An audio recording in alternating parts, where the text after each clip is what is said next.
Everyone, how are you all? Today we are going to continue our topic. कल हमने start किया था connective tissue. Connective tissues जो होते हैं उनके बारे में हमने जनरल बातें कल जानी कि कनेक्टिव टिश्यूज़ जो होते हैं वो मीज़ोडर्मल इन ऑरिजिन होते हैं, मीज़ोडर्म लेयर से बनते हैं। कनेक्टिव टिश्यूज़ जो होते हैं वो कनेक्ट करने का काम करते हैं। हो सकता है वो दो बोन्स को कनेक्ट करें, बोन्स को मसल से कनेक्ट करें, स्किन को मसल से कनेक्ट करें, मीन्स वो कनेक्ट करने का काम करते हैं। That is why these are called as a connective tissue.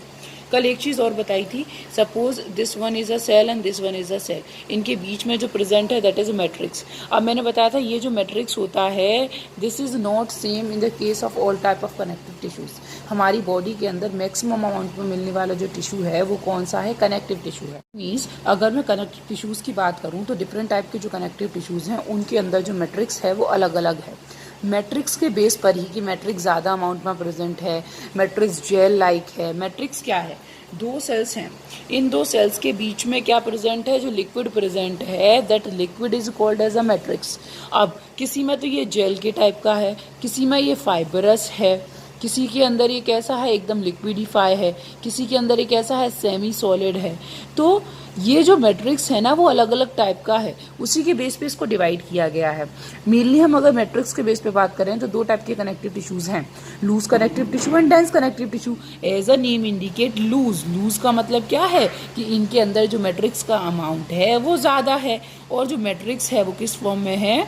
Matrix जो है वो कैसी फॉर्म में है? सेमी सॉलिड फॉर्म में है। लिसन, जो अपने लूज कनेक्टिव टिश्यूज़ हैं ना, उन लूज कनेक्टिव टिश्यूज़ में मेनली तीन टाइप की सेल्स मिलती हैं। फिब्रोब्लास्ट सेल्स जो क्या काम करती हैं? ये फाइबर्स बनाने का काम करती हैं, क्योंकि हमें पता है ना जो कनेक्टिव टिश्यूज़ होते हैं उनके अंदर जो मैट्रिक्स है वो फाइब्रस होता है, और फाइब्रस होने की वजह से सेल्स को ऑर्गन्स को इजीली कनेक्ट कर पाता है। तो ये जो फिब्रोब्लास्ट सेल्स ने क्या बनाए हैं? फाइबर्स बनाए हैं। ये डिफरेंट टाइप ऑफ फाइबर्स बनेंगे, कोलेजन फाइबर्स है, येलो इलास्टिक फाइबर्स है, रेटिकुलेंट फाइबर्स है। तो लूज कनेक्टिव टिश्यूज़ के केस में क्या होगा कि जो फिब्रोब्लास्ट सेल्स ने जो फाइबर्स बनाए हैं ना वो एक दूसरे के साथ लूजली पैक्ड होंगे, मीन्स फ्लोटिंग स्ट्रक्चर में प्रेजेंट होंगे। See here is a structure. तो ये फिब्रोब्लास्ट सेल है और इसने क्या बनाए हैं? Collagen fibres, yellow elastic fibre, reticulin fibres बनाए हैं। लेकिन क्या ये फाइबर्स एक से एकदम कॉम्पैक्टली अरेंज्ड हैं? नहीं, वो सब इजीली क्या है? कॉम्पैक्टली अरेंज नहीं है, इजीली वो क्या है? एक दूसरे से लूज है। That is why these are called as loose connective tissues. This is the structure of loose connective tissue.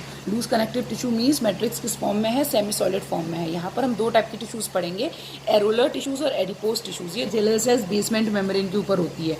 तो मेन क्या है कि ये मेरी क्या है? ऊपर स्किन है और नीचे मेरी क्या है? यहाँ पर मसल्स हैं।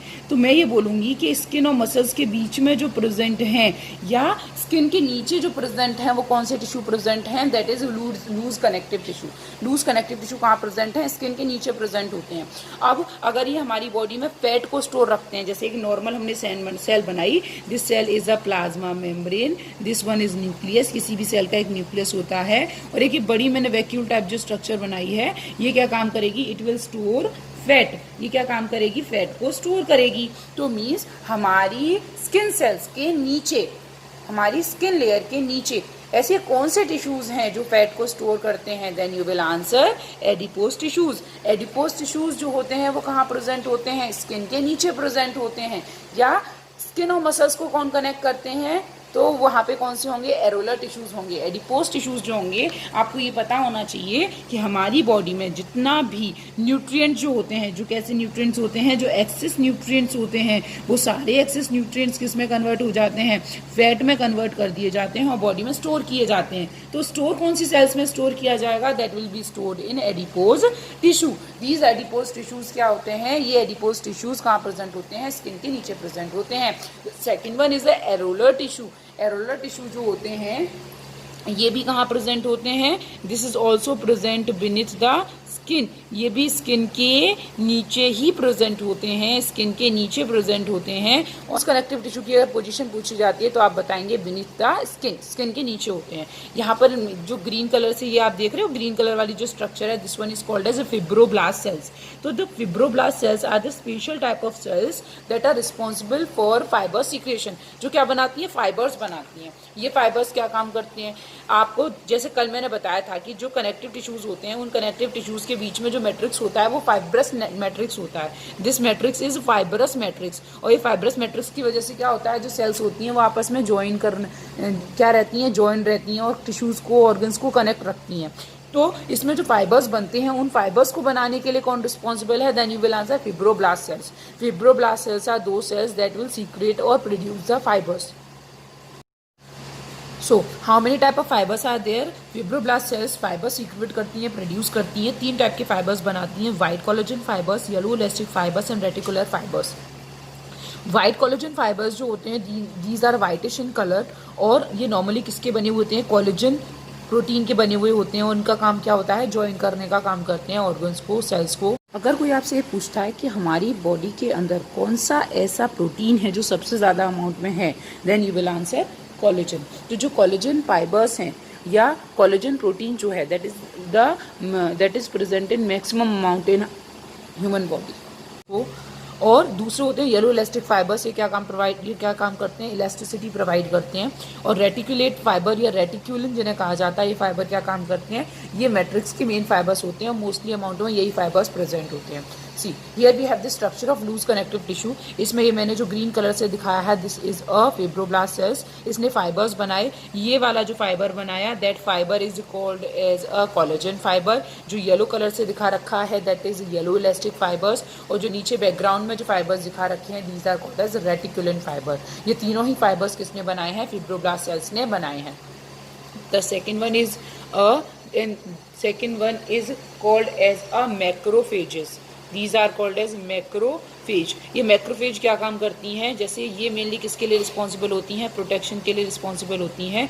अगर कोई भी फॉरेन मटेरियल बाहर से एंट्री करता है, फॉरेन या पार्टिकल जो है वो एंट्री करता है, तो उस टाइम पर फॉरेन पार्टिकल को इंजेस्ट करने का जो काम रहता है वो उनका होता है bye the help of phagocytosis process. जैसे हमारी बॉडी के अंदर WBCs होती हैं, वो WBCs क्या काम करती हैं? ये आपको पता है, अमीबॉइड होती हैं, इनकी कोई प्रॉपर शेप नहीं होती। तो जब भी कोई एंट्री करता है माइक्रोब, तो उसको क्या काम कर जाती हैं? इंजेस्ट कर जाती हैं। तो वो क्या है? एक तरीके से मैक्रोफेजेस हैं।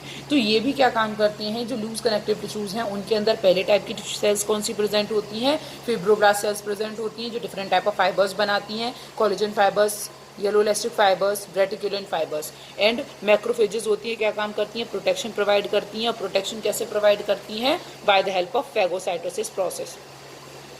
Phagocytosis is also called as cell eating, मतलब कोई भी जो फॉरेन पार्टिकल आएगा उसे इंजेस्ट कर जाएंगी, अंदर ले लेंगी। और दूसरा ये वाली जो एक स्पेशल सेल्स हैं, these are called as mast cells. ये मास्ट सेल्स क्या होती हैं? हमारी बॉडी ऑर्गन्स, जो अलग अलग बॉडी ऑर्गन्स हैं, उनके अंदर डिफरेंट जो कनेक्टिव टिश्यूज़ हैं, उनमें डिफरेंट टाइप के क्या प्रेजेंट होती हैं? मास्ट सेल्स प्रेजेंट होती हैं। ये मास्ट सेल्स, जैसे कि मैं बात करूँ ब्लड की, तो ब्लड के अंदर जो मास्ट सेल्स होती हैं, उनका काम होता है कि वो हेपेरिन एंजाइम सीक्रेट करती हैं। और हेपेरिन क्या काम करता है? वो हेपेरिन जो है वो एंटीकोगुलेंट की तरह, ये मास्ट सेल क्या ब्लड के अंदर जैसे प्रेजेंट है, तो ब्लड भी क्या है? कनेक्टिव टिश्यू है, तो वो क्या बनाता है? हेपेरिन बनाता है। और ये हेपेरिन क्या होता है? एंटीकोगुलेंट होता है, मीन्स ब्लड का क्लॉट बनने से रुकता है। उसके साथ साथ हिस्टामाइन है, जो क्या काम करता है? आपने पता है, ब्लड वेसल्स होती हैं। ब्लड वेसल्स मतलब आर्टरीज हैं, वेन्स हैं, कैपिलरीज हैं, जिनमें ब्लड फ्लो हो रहा है। तो उनका जो ब्लड प्रेशर जो मेंटेन करने का काम है, या कहना चाहिए कि जो हमारी ब्लड कैपिलरीज हैं वो कब कॉन्ट्रैक्ट होंगी, कब एक्सपेंड होंगी, ये कौन रिस्पॉन्सिबल होता है? तो एक और होता है, that is called as histamine. ये जो हिस्टामाइन है, ये क्या है? ये क्या किसकी तरह काम करता है? एक वैसोडाइलेटर की तरह काम करता है ब्लड। सो हम कह सकते हैं कि जो लूज कनेक्टिव टिश्यूज़ हैं, इनमें हमने बेसिकली दो टाइप के मेन टिश्यूज़ की बात की। एडिपोज टिश्यूज़ जो क्या काम करते हैं? फैट को स्टोर करते हैं। और सेकेंड एरोलर टिश्यूज़, ये दोनों ही जो टिश्यूज़ होते हैं वो स्किन के नीचे प्रेजेंट होते हैं। इनमें मेनली अगर मैं बात करूँ लूज कनेक्टिव टिश्यू में, तो सेमी सॉलिड मैट्रिक्स होता है, फिब्रोब्लास्ट सेल्स प्रेजेंट होती हैं, और मास्ट सेल्स प्रेजेंट होती हैं, और मैक्रोफेजेस प्रेजेंट होती हैं। जिसमें मैक्रोफेजेस क्या काम करती हैं? मैक्रोफेजेस प्रोटेक्शन प्रोवाइड करती हैं। Mast cells different type of chemical secrete करती हैं, जो डिफरेंट फंक्शंस के लिए रिस्पॉन्सिबल हैं। जैसे ब्लड के अंदर हेपेरिन निकलता है, हिस्टामाइन निकलता है, जो क्या काम करता है? हिस्टामाइन जो है वो ब्लड वेसल्स को कॉन्ट्रैक्ट करने में और रिलैक्स करने में हेल्प करता है। So discuss the functions of loose connective tissue. पहली बात हमने पढ़ी कि लूज कनेक्टिव टिश्यूज़ में क्या है कि जो फाइबर्स बन रहे हैं, जो फिब्रोब्लास्ट सेल्स हैं, वो एक दूसरे के साथ लूजली पैक्ड हैं, कॉम्पैक्टली अरेंज्ड नहीं है। दूसरा क्या है, ये कहाँ प्रेजेंट हैं, स्किन और मसल्स के बीच में प्रेजेंट हैं। See if these are present in between the skin and muscles, तो फर्स्ट फंक्शन क्या हो गया कि ये क्या काम कर रहा है, it fixes skin underlying muscles. First काम क्या काम किया, जैसे मैंने पहला बताया कि ये स्किन और मसल्स के बीच में प्रेजेंट होते हैं, तो ये कनेक्ट करेंगे, उसके साथ साथ फिक्स करेंगे।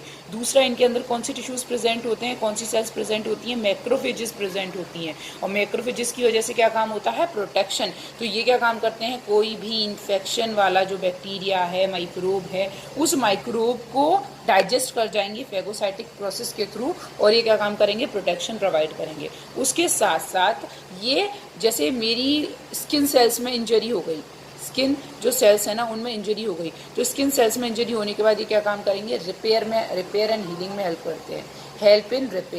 Helps in repair and healing, ठीक है। हील करने में और रिपेयर करने में जो हेल्प करते हैं वो कौन से टिश्यूज़ रहते हैं, लूज कनेक्टिव टिश्यूज़ रहते हैं। And fourth one and most important tissue, कि ये जो टिश्यूज़ होते हैं ये क्या काम करते हैं, it joins skin to muscles, fills the spaces inside the organs and found around the muscles, blood vessels and nerves. ये कहाँ प्रेजेंट होते हैं, किसके चारों तरफ प्रेजेंट होते हैं, ब्लड वेसल्स, मसल्स, और किसके चारों तरफ प्रेजेंट होते हैं, नर्व्स के चारों तरफ प्रेजेंट होते हैं। Suppose I am saying this one is a blood vessel, okay. अब इस ब्लड वेसल के ऊपर या चारों तरफ जो टिश्यूज़ हैं वो कौन से हैं, लूज कनेक्टिव। यहाँ मेरी कौन सी है, तो ये कौन से टिश्यूज़ हैं, लूज कनेक्टिव टिश्यूज़ हैं। तो ये जो लूज कनेक्टिव टिश्यूज़ हैं, तो सीधी बात है कि loose connective tissue blood vessels के ऊपर प्रेजेंट है। तो सपोज कोई भी न्यूट्रिएंट्स है या फिर क्या है, ऑक्सीजन है या इंपॉर्टेंट मटेरियल है, वो किसके थ्रू आएंगे, इन्हीं लूज कनेक्टिव टिश्यूज़ के थ्रू क्या होते हैं, ब्लड वेसल्स तक या सेल्स तक पहुँचाए जाते हैं। Okay, so this is all about the loose connective tissue. And अगर आपको वीडियो अच्छा लगा हो तो प्लीज़ लाइक कीजिए, अगर कोई डाउट हो तो प्लीज़ कमेंट बॉक्स में कमेंट ज़रूर करिए, और डिस्क्रिप्शन बॉक्स में इससे पहले की वीडियोस के लिंक प्रोवाइड कर दिए गए हैं, अगर आप चाहें तो डिस्क्रिप्शन बॉक्स में जाके उन वीडियोस को भी देख सकते हैं। Thank you.